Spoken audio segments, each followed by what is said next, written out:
Welcome to Purposeful Empathy, a show dedicated to spreading more empathy throughout the world. Today's episode is brought to you by Grand Heron International, an on-demand coaching provider for individuals and companies. Thanks for watching, and I hope you enjoy the show. Hi, and welcome to a new episode of Purposeful Empathy. Today, I am joined by Dr. Wayne Duncan, who is an educational psychologist and has been an elementary college teacher and principal. Welcome, Wayne. Welcome. It's great to be here. Great. Now, you've become interested over the years in the mechanisms that enhance the learner-teacher relationship. And through your own experience as a teacher and through your doctoral research, you became really passionate about the role empathic communication plays in strengthening that relationship, which led you to write a book called Mindful Empathy, The Mindset of Success for Leaders of the Future, in collaboration with Danny Rios. And I'm really excited to get into a conversation with you about all of that. But given that you're a Kiwi located in New Zealand and the rest of the world has looked at New Zealand with quite a bit of awe and envy, how are things going with COVID? And do you think there's a role that empathy has played there? I strongly believe it has, is that being a sort of an island nation, we're at the bottom of the world here, and we tend to be quite very competitive within the country. But of course, when we start linking with other countries or playing sport with other countries, a very, very sporting nation, we become very parochial, very engaged with what we're doing. And I think the whole COVID thing became something that was led by our Prime Minister, and everybody just got in behind it. And it just snowballed from there, is that we started to do a pretty good job with our lockdown. Every day it would be sort of numbers on the on the board, how many cases there were, and it became a bit of a national thing to do well internationally with respect to our COVID response, and it's just carried on from there. We're very proud of what we've done. So what I'm hearing you say is that your leader, established sort of like, let's come together to solve this problem as one nation, unified. Let's do it together. And that's what kind of brought you together behind that leadership.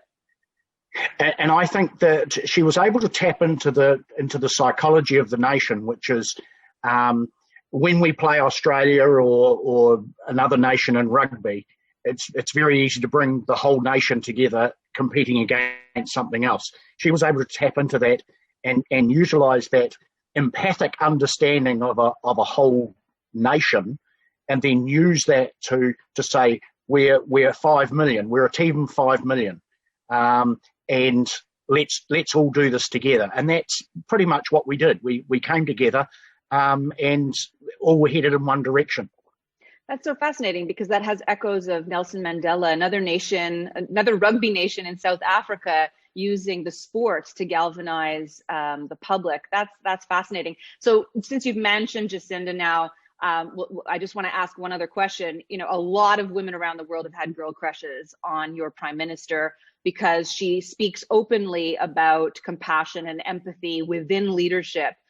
Do you feel that that's just a bunch of PR, or do you feel that that's like legitimately part of her leadership? What makes her a compelling leader? I think as a leader, you can start to sort of say those things, but if you don't truly believe them, people start to see through them, and that's that whole thing of we've evolved to interpret others, and she comes across very sincerely, and that sincerity, I think, is there, and that's why people have bought into that. Fascinating. Well, thank you for sharing that bit of insight from New Zealand. So let's dig into your work. So Wayne, why is empathy and empathic communication more important now than ever? And do you think it's going to be increasingly important in the future? Yeah, absolutely. Is that we've come through a time in which the ability to communicate has become easier, but the skills of deeper communication or more empathic communication have drifted away a little bit. There's much more talking going on and much more crossover of communication information, but there's a lot less listening. And I think if one thing about empathic communication we need to understand, and that is that the biggest part of empathic communication is the listening and understanding another person's perspective rather than what you are saying. And there's quite a lot of psychology around about the fact that when we are in communication with somebody else, often we're thinking about something else, often we are thinking of how we're going to respond. And in fact, one of the key elements is that we need to slow the whole process down.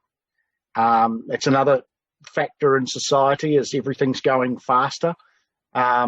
We need to slow that communication down, listen more, listen from an empathic perspective, and then respond in a compassionate, empathic way.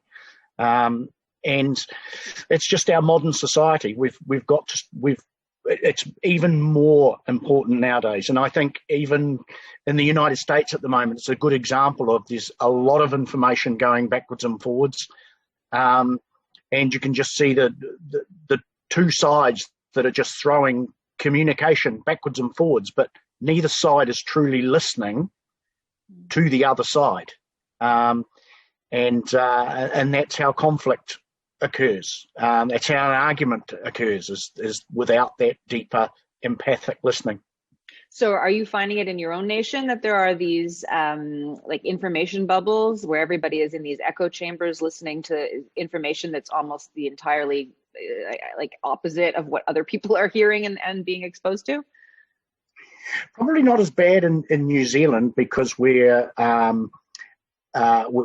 got the extremes. Every nation has the extremes, but the bubbles of the extreme aren't quite as large as that. I think politically we run an MMP system which has it's not two parties that are fighting against each other. There's other perspectives that come into that, and those other perspectives matter. So therefore, it's not one against the other. So yeah, I think it is around, but not as embedded. So, okay, before we get into the mindfulness of empathy, which is a fascinating topic, you mentioned empathy and compassion, and these two words often get conflated. And I wonder if maybe you could just share with our viewers and listeners, how you frame empathy and compassion and how they differ, and sort of the subtle nuances of those terms before we go forward. Yeah, I think if we look at the process, the cognitive process of empathy itself, it's really our process of interpreting what somebody else is saying, what they're meaning, what they're feeling, what they're understanding. And when we say somebody's being empathic, often we'll think that being empathic is only a good thing. But it is something that's done by people who have ulterior motives as well. People who are narcissistic can often be very, very empathic, have a high degree of ability to interpret the internal frame of somebody else and to understand their pain, but actually use that against them. And often people who are narcissists are very, very good at understanding how other people are feeling, but obviously what they don't do is that they don't use that understanding, that interpretation for a positive outcome to build the relationship. What they do is they use that for their own elevation through things like self-promotion, self-preservation, all those sorts of things. So the key element is compassionate empathy. First of all, empathic communication is vitally important, is that we need that true backwards and forwards of deeper understanding, and that comes from slowing things down and understanding more. But then once that is occurring, we need to have the right motivations behind that. Right. So narcissists are one group of people that could leverage their cognitive capacity to empathize for nefarious purposes. And then, of course, the other outlier are psychopaths, right? That could also abuse of their capacity to understand how someone else is feeling. So that's a really good distinction. So what is the role of mindfulness, and why is that important in the development of empathy and empathic communication? Okay, so first of all, I think it might pay to go back thousands of years to first of all look at how we developed cognitively and socially. And one of the things there was that what happened was that we had different stresses that influenced our mental development, our behavior, things like that. It was good to be scared of the tiger. It was good to be scared of the wildebeest that were charging. But in combination with those, we also had mindful tasks that we were doing. We were washing. We were lighting fires. We were doing a lot of hands-on activity that actually, if we go back to what mindfulness is, it's really activity or thought that removes us from worry, anxiety, rumination, those sorts of things. Mm-hmm. So, of course, the way we lived thousands of years ago, even hundreds of years ago, we had natural mindfulness activities that we were doing. Now, what's happened now is in the modern society, we've actually not only increased the speed of communication through digital means and digital communication, but also the pace of life. And we've also automated a lot of what we do. So, of course, a lot of those mindful activities that we used to have to do, we don't have to do now. We can just push a button and the fire will go. We can push a button and the washing will get done. So what's actually happened is that we've supercharged our anxiety and our rumination and all those sorts of things in modern society, and we've removed all of the mindfulness activity that we were able to keep our minds in a balance. Mm-hmm. So consequently, nowadays, we're getting this increase in mental health issues of anxiety, depression, all those sorts of things are just increasing exponentially. Now, where we go into the mindful empathy sort of area is the fact that to have really deep empathic communication, you need to be engaged. You need to be listening. You need to be fully attuned to the other person's facial expression, their tonal inflection, the feel, the mood, all those sorts of things. Now, obviously, in our present society, we've got so many people that have got so many other things on their mind that they're not able to have a mindset that enables them to have that degree of focus that allows them to be deeply empathic. So what we need to do is we need to not just have empathic communication, we need to develop the ability to be mindful first and be able to, I don't like to say control the mind, but in a way I do, because the classic thing of mindfulness is the monkey brain, the inability to control those thoughts that are just bounding around all over the place. Well, if you've got a monkey brain that's a mindset, a habit of mind, then how can you be very, very deeply empathically communicative?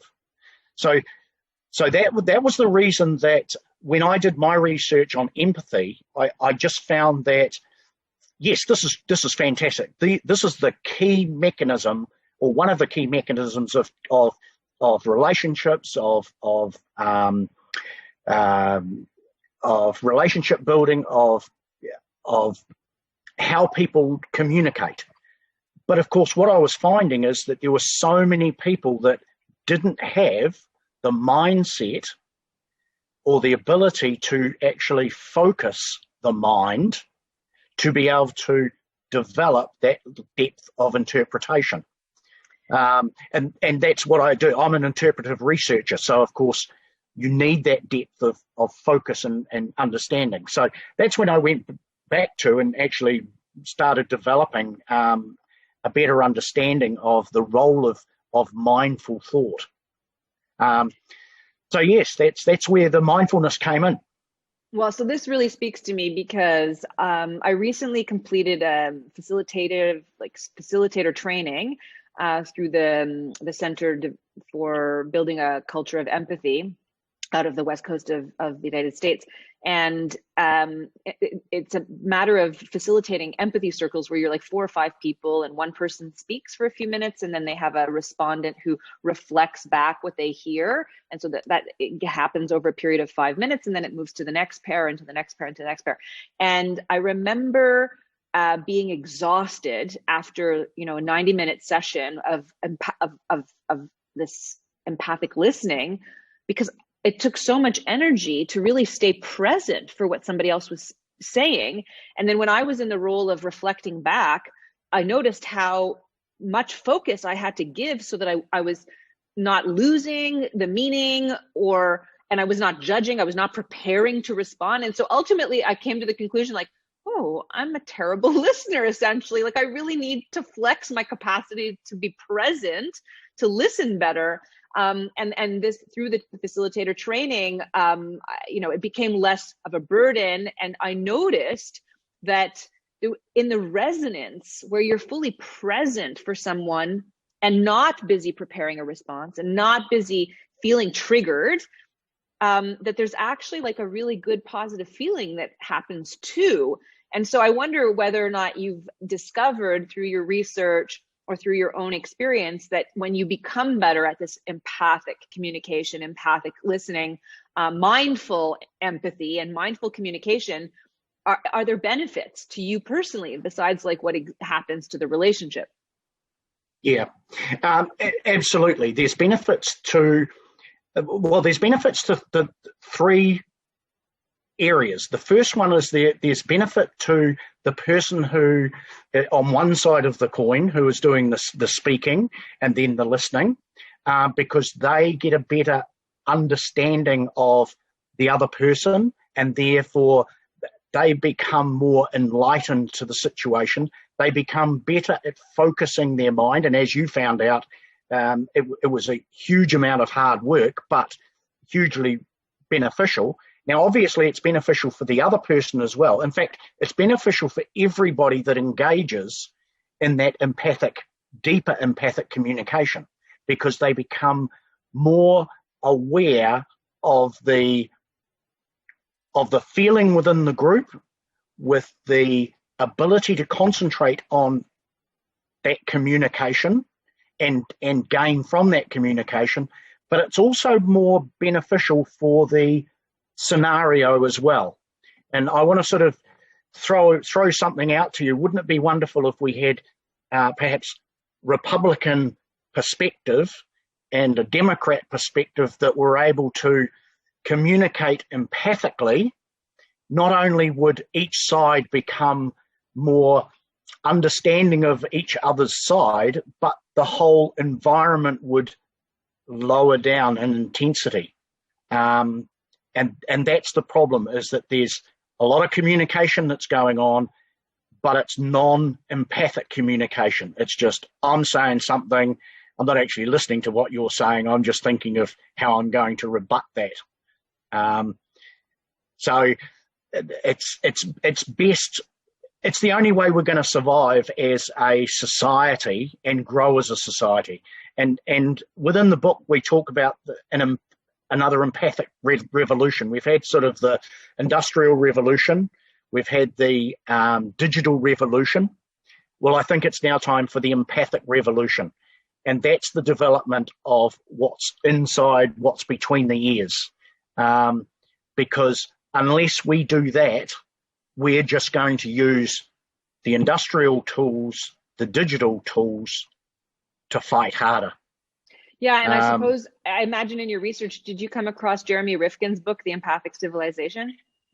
Yeah, and that was one of the thoughts that I had of the different revolutions, is that each revolution's been brought forward by an ability to communicate, a greater ability to communicate. The printing press took us to the Industrial Revolution. And then the Industrial Revolution provided the ability to travel, and then the digital revolutions enabled us to communicate. So that was a communications revolution. But the next communication revolution is actually a deeper. It's a communication between minds, and to get to that, the vehicle we have to use is empathy. Empathic communication. We can't use having the internet and emails and things like that. That's a digital tool. That won't get us a deeper empathic connection. So if we want to operationalize what you've shared, because you've made a great case and you're singing to the choir and the converted, right? I totally agree with you.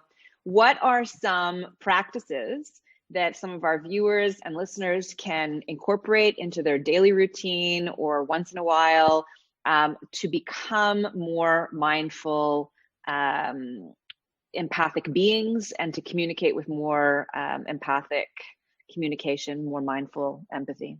Now, when we're talking about mindfulness, people sometimes think about meditation and the need for meditation to be the way to get a deeper level of understanding, things like that. And one of the challenges there is that we try and throw people into the deep end too quick. And we sort of say, okay, you need to sit down, you need to breathe, and you need to develop that ability to relax when there's no stimulus at all. And I often think it's better to use a stimulus as a means to allow the mind just to focus on that stimulus, rather than it being a blank page, or you're looking at a light, or that you're closing your eyes or something else like that. So it's those things like smelling the roses, just going up to a flower and just smelling it and just feeling the sensation of the smell of the rose. I call these micro mindfulness moments. Okay. And what you do is you build those up, standing in the shower, just feeling the water down the back of your neck. You might feel focused on the feeling of the shower going down your neck for 2 seconds before your mind drifts again. That's great. That's fantastic. You might go out and smell the flowers. You might smell it for 3 seconds. That's great. That's what we should be doing, is we should be building our ability to actually enjoy the world, enjoy the natural world, enjoy whatever we're enjoying, whatever is mindful, and build that up and build that ability to be mindful. Once we've built the length of time up to be longer, then we can start applying it to communication. And that's why you found it so exhausting listening and then concentrating on what they were saying, is because you probably haven't spent enough time just smelling the flowers, just feeling the water on your back. I'm actually quite mindful when I'm driving, as I'll just sit there in the seat driving and just go, oh, isn't this absolutely beautiful? And that's how you build that mindfulness up. Well, it reminds me of taking a yoga class, or maybe even it was a mindful course. I don't remember, but everybody was given a raisin. We were sitting in a circle, about, 20 women, and we were asked to sort of like rub the raisin so we could feel the sensation of, its gooiness, and then to smell the raisin, and then to eat the raisin slowly. And it was so fascinating. And I remember being at, one of these yoga retreats where they had silent breakfasts. And so you'd sit in this communal space. Everybody would have access to delicious food at the buffet, and then you would eat in complete silence. And I thought it was going to be completely awkward, but it slowed down how you ate. And it was a magnificent experience. So I think what you're suggesting is that all day long, we have access to these opportunities to just pay attention to what we are experiencing and not be in this mindset, monkey brain of hustle bustle, right? Yeah, absolutely. And often we think that you haven't got time for mindfulness from when you leave in the morning until you get back home from work again. Whereas if you really think about it, there's multiple times during the day that you can have that mindfulness, just sitting down at morning tea time and having the coffee and just going,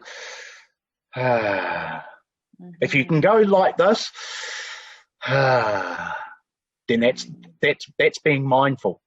And the more times you can do that, the more the brain has time to relax, the more endorphins that are released, the less likely the production of those endorphins. Mental health is enhanced. Often they talk for depression and things like that. Sporting activities is quite good for that. Well, I think it's got more to do with the fact that when you're doing the sporting activity, you're mindful on the sporting activity. Because if you're playing basketball, passing the ball around at basketball, you've got to be quite mindful of the basketball. Otherwise, you get a tonk in the head.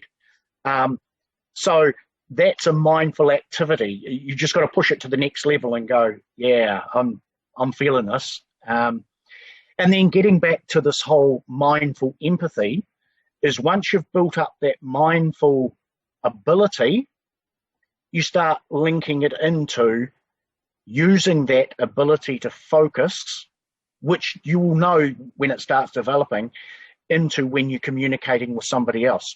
And you start to realize it starts to close and slow down your communication. And you do communicate at a deeper level. So as a final question and thought, I just wonder, I can see a lot of applications. I can see with one-on-one relationships, within families, within communities, across political divides, in the classroom. I imagine also within organizations. So are you busy developing training programs, or what's your current work now that you've figured this out?